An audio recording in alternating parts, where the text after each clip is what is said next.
I love your work. I've read numerous books. I don't know how many. And Cosmos Consciousness, the tape you did, or the CD you did, that was great. And I read Brad Johnson's book, which kind of did the whole thing, Wilbur 1 through 5. Yeah. So I understand it fairly well. Yeah.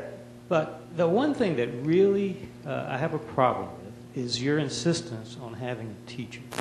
Having a teacher. Yeah. And the reason I have a problem with that is because I've tried that on several occasions, plus the fact, and those have turned out to be bad experiences. Yeah. But plus the fact where I am, I'm in Jacksonville, Florida. I've looked. Yeah. I mean, if I was here, I'd know where to go. Yeah. But for your insistence on that, I mean, how much of a relationship do you need with a teacher? Can you have one in California and be on the other side of the country? Yeah. And how big an issue is that? It seems to be really important. Well, what do you think? I think it would be great if I had one. If you had one, yeah. But it doesn't seem. It seems like I've been able to progress at a certain level of course. Without it. But obviously, I'd rather have one. Yeah. But if you can't find one, or the ones that you run into, they take. That's okay. They get in the way after a while. Yeah. Well, yeah. You know, teachers are a pain, and the.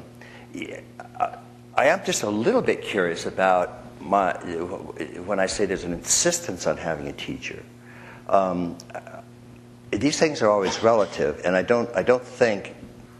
Correct me if you can think of passages, but I don't think it's sort of like absolutely mandatory. I think you can make a great deal of progress on your own, of course, as you have. And in a certain sense, you've had a framework teacher, which has been me to some extent. You've learned about that, checked it against yourself, and then gone back and forth. And some of the stuff I say, I'm sure you agree with, and some I'm sure you have your own kind of take on. But that engagement with basically what a teacher does, whether it's a pandit or a guru or a mathematics teacher or something, is just basically somebody who's going to catch you up in your games. And just sort of by definition, at some point we have blind spots. And teachers can be, well, spouses are, I mean, that's like, oh boy, that's where you really, really find, and it doesn't mean that everything they say is right. It does mean that we all have blind spots. And get in an intimate relationship, whether it's with a psychotherapist or a spiritual teacher. And by spiritual teacher, in this case, we mean sort of like a master, not just like a pandit, or you can, stuff that you're reading, somebody that you're bodily engaged with.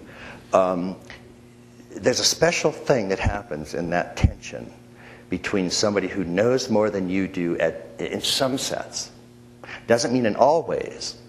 And one of the things that we're really working with when we work with teachers is increasing understanding of the fact that all human beings have these psychographs. And in some ways, teachers excel in some ways, and in other ways, they are a disaster. And we've got to get over basically the theocratic notion that whatever the guru says is right. Because that is categorically, absolutely not true.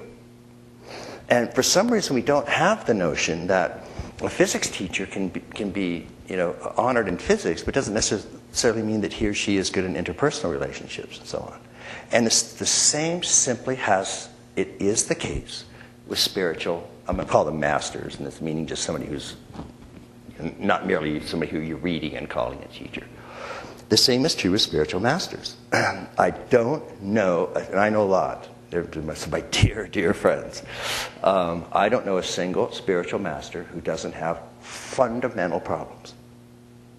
Now, the question is, what's the point? And the reason is because the good stuff you get is still more good stuff. And it's nice to have some of the spiritual or meditative good stuff in your life. Because a little bit of goodness is better than none at all. A little bit of wholeness is better than none at all. A little bit of spiritual understanding is better than none at all. A little bit of really good pizza is better than none at all. And it's that kind of thing. I think if we get used to making those kinds of judgments, it's kind of okay. You can go into a spiritual teacher and say, I really appreciate what you're doing in this particular way. And certain aspects of spirituality should make you better in some ways, and you're allowed to judge the teacher or the master on whether they're better in those ways. So among other things, you expect somebody who's doing spiritual practice, if they're to a couple of things: more compassionate, more loving, more open and transparent in certain ways. But that doesn't mean that they're going to be, let's say, a concert pianist. It doesn't mean that they're going to understand the Schrodinger wave equation.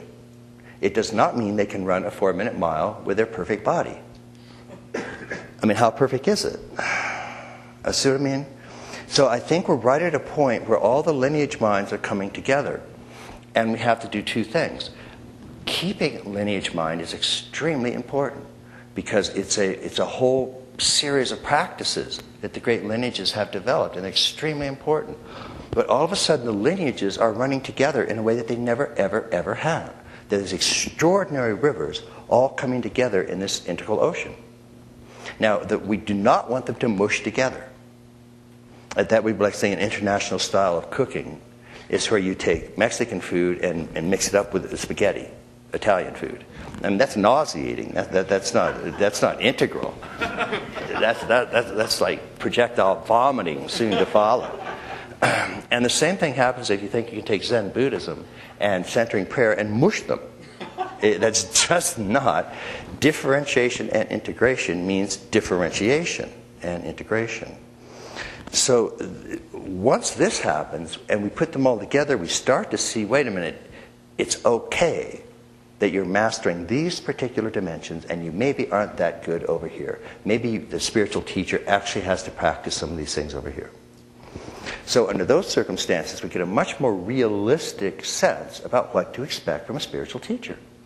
And then we are saved from this eternal drama of, oh, my spiritual teacher is perfect. And therefore you put them up on a pedestal. And then as soon as they do the slightest human bloody thing, knock them off the pedestal. And it's just this insane up and down that we do. So I think what's happening, certainly coming out of Integral Institute, is this kind of conversation. What can we appreciate from spiritual teachers? What can we take from them? What can we expect from them? They should be judged. It doesn't mean they can't be judged. They should be judged, as we say, in a whole lot of things, in terms of meditative capacity, capacity for openness, love, compassion. If they are in a bhakti school, then their bhakti should increase. If they're in a jnana, yoga of knowledge, that should increase. The clarity should increase. If they're in kundalini yoga, they ought to be able to raise a little goddamn kundalini every now and then. And if not, not. And so with the exception of Rabbi Mark Gaffney, I know of no perfect spiritual teacher. And so,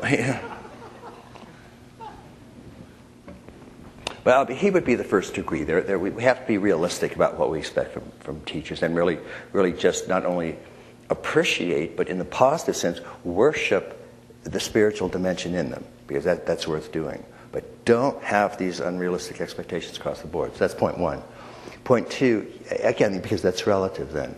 If you can't get a spiritual teacher, there are all sorts of other things that you can do.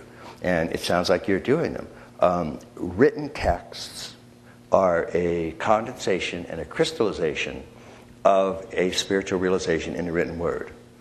And so there's a transmission in the written word. And so studying the writings of the great spiritual teachers, as I'm sure you know, can be very, very enlightening, clarifying, illuminating.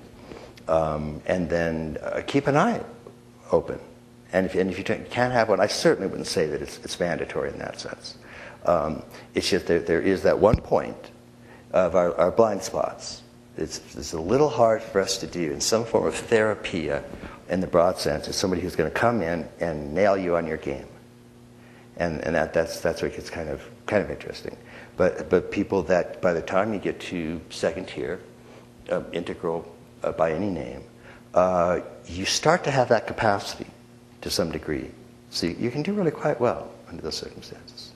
And all of you here are second tier. You wouldn't be here. You wouldn't find it interesting. So is that okay? Is that? Yeah. Okay, great. Are you in a relationship? 32 years. Yeah. Oh, okay. And I'd have to add, besides the spouse, the kids. Yeah. Oh, yeah. More teachers. They keep you. They keep you grounded. Yeah, exactly. Yeah.